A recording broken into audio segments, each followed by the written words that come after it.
Pour le diabétique type 1, comme on l'a dit tantôt, qui a moins de 40 ans, insuline lay jël comme ni ma ko waxee sànq kooku day faral di piqûre dañuy xool poids bi dañ koy peser xool poids bi calculer ko médecine am na lu mu wax ci calcul bi ak di ko jox muy piqûre soit benn yoon soit ñetti yoon soit ñaari yoon bu nekkee ñetti yoon day nekk avant moo lekk bu tegee mu piqûre lañ ko wax mu piqûre doog a lekk muy ndekki muy añ muy reer selon ce que le médecin lui recommande muy benn traitement bi mooy le traitement du diabète type 2 mooy ku am lu ñeent fukki at ak lu topp d'accord kooku day faral di jël ay doom ce que la médecine appelle des antidiabétiques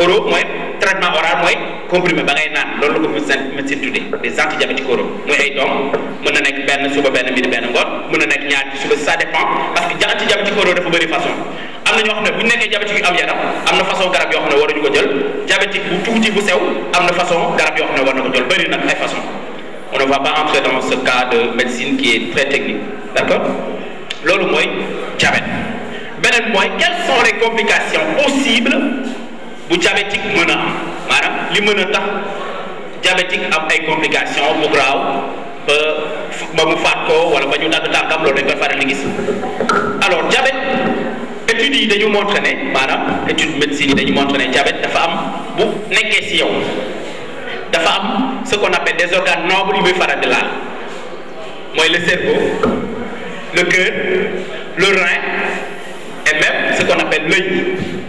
L'œil n'est pas tout à fait un organe noble mais on cite ça le cœur le rein le cerveau et l'œil maanaam diabétique day faral di jàpp li ñuy wax cerveau xam ni ñu koy wax ci wolof yuur bi tout à fait alors à côté de ça day faral di jàpp xol di jàpp rognon le rein rognon bu jàppee rognon bi day mën na jàpp foie mën na jàpp petit moo tax diabétique di faral di am bu yàggee ci moom te toppul régime ni mu waree toppul traitement ni mu waree mu def 5 ans ba 10 ans ba 15 ans mën na dem ba am cataracte wala cécité complication diabétique la beneen bi mooy complications qui sont liées au rein mën na dem ba am insuffisance rénale ce qu'on appelle la néphropathie diabétique donc gis ngeen ne diabète dafa nekk pathologie grave mën na am AVC bi day dem ba am tension diabète bi mooy tax mu am tension parce que topp ko bu baax mu dem ba am AVC maanaam tension day kawee de telle sorte day am AVC ni crise wala mu xaw a la fañ ci benn côté ça c'est un AVC à côté de ça il y a le cœur des cardiopathies dem mën na dem ba indi crise cardiaque des complications cardiaques ce qu'on appelle les coronaropathies ça c'est les éventuelles complications lesquelles qu'on peut citer par rapport au diabète beneen bi nit ñi gën a ragal mooy dagg tànk bi fu dagg tànk di jógee alors damay faral di wax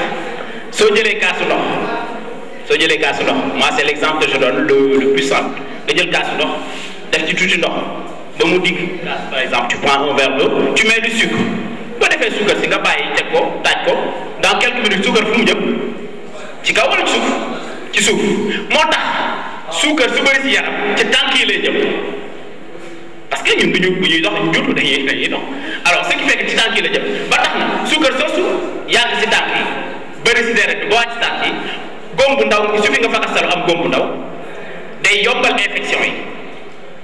infection boobu góom boobu mooy dem ba compliqué wu suukar si fekk muy bëri si yaram bi parce que toppoo sa régime ba tax na ngay faj góom bi nga naan lan la fekk yow toppoo sa régime góom bi compliqué wu ba indi gangrène ba ñu dagg sa tànk c'est ça la complication qui arrive souvent donc ku am diabète am góob fexeel góob bi nga faj ko bu baax mais li ci gën a am solo mooy nga topp sa régime ni mu waree topp sa garab ni mu waree di piqûre ni mu waree alors à côté de ça dans la prévention du diabète et dans la prise en charge du diabète dañ ciy ñëw ñu delluwaat tuuti dafa am lu professeur Diop daan bu ñuy jàngal daf ñu naan ne l'activité physique maanaam le sport en général le sport xam nga doo xool benn pas comme pas bi mu toogee nii wala mère bi nga ne ko da ngay daw it chaque jour non active moo tax OMS tuddee que activité physique cela veut dire mère bi mën na xool li ko arrangé pour muy yëngal yaramam mën na toog ay 5 heures mu sol jógi dem doxantu wala mu doxantu dox benn 100 mètres 200 mètres yor kul sax c'est une activité physique c'est la marche et d'ailleurs il y a même une randonnée qui est organisée demain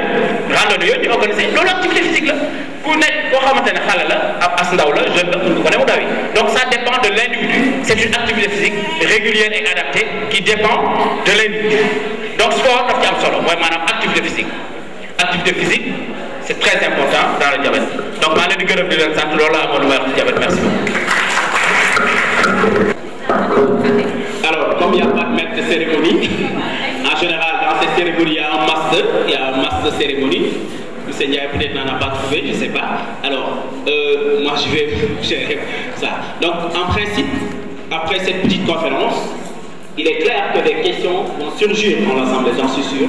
Alors, nous allons laisser la parole à 3 ou 4 personnes qui vont peut-être... vous pouvez avancer si vous avez des questions. Hein.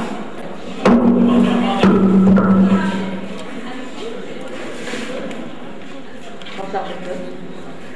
Moi, je voulais savoir le sucre qui favorise le diabète. Est-ce le sucre commercial ou le sucre que l'on retrouve dans les aliments?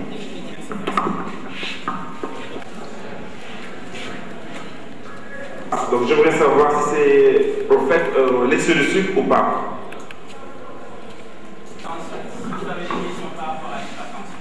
Vous pouvez poser.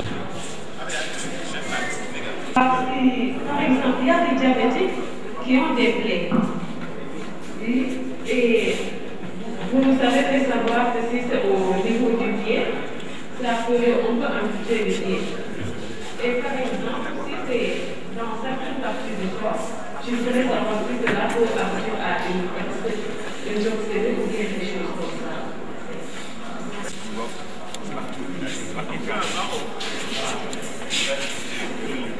Monsieur qui a posé la dernière question demande si le riz, que souvent le riz, et que le riz favorise le diabète. Est-ce que c'est vrai? Alors on va mettre ensemble les deux questions. Par du type de sucre et du riz. Alors l'autre dit que demande le taux de sucre au-delà de laquelle on peut parler de diabète. Alors vous savez, en médecine, on parle de sucre rapide et de sucre lent. C'est-à-dire il y a des types de sucre, comme le sucre que nous prenons au petit déjeuner, que la médecine appelle les sucres rapides. Rapide pourquoi? Parce que c'est des sucres, une fois que nous les mangeons, vont rapidement dans le sang. Cette rapidité avec l'action du sucre, une fois qu'il a été mangé, entre la digestion et le processus qui va vers le sang. Donc c'est rapide, ça se fait en peu de temps. Dans les 30 minutes, moins de 30 minutes, d'habitude le sucre va dans le sang. Donc ceci peut retentir rapidement au niveau de l'organisme. Il y a des sucres qui sont là, qui sont lentement digérés et qui sont moins nocifs. Mais pour quelqu'un qui n'est pas diabétique, le sucre rapide n'a pas de problème. Bon, ce n'est pas le sucre en tant que tel qui donne le diabète, non. Il y a des facteurs génétiques, comme je l'ai dit tantôt. Si, il faut retenir ça, ce n'est pas le sucre qui donne le diabète. Il faut que ce soit très clair. Il y a des facteurs génétiques. Il y a des gènes qui directent, ou avec pas pour il y a des gens diabétiques, ou on va dire en diabète, mais à un certain pourcentage, 30 à 40% des cas, sont les études. Même dans le diabète. Oui, bien. Donc, mais comme diabète, donc celui, soit il peut bien sûr, que nous lions, ou type 2, je l'ai dit tantôt, soit celui de Yoyan, ou type 1, nous le connaissons bien sûr. Coco, sous que nous ne pas forcément. Quand diabète, il y a mais on diabète. On va revenir sur la prévention. Tel le remède, il y a des préventions à faire par rapport à ça. Donc, il y a un type de sucre. Maintenant, le sucre diabétique, c'est un petit sucre. Il y a beaucoup de noms pour le même si vous dites sucre diabétique, c'est un petit sucre qui est conçu de telle sorte que ce n'est pas un sucre rapide. Donc, c'est un sucre lent. Pour moi, même sucre diabétique, il a l'air tout lent, c'est comme ça. C'est lent comme ça. Parce que ça a été fabriqué de telle sorte que c'est conçu pour le diabétique. Soit très clair. Maintenant, le sucre en tant que tel n'est pas l'élément qui a l'origine du diabète. Il y a beaucoup de facteurs. Quand on mange beaucoup, indépendamment du sucre, quand on mange beaucoup de matières grasses, des hamburgers, de la pâte, etc., on peut être diabétique parce que ceci retentit au niveau des cellules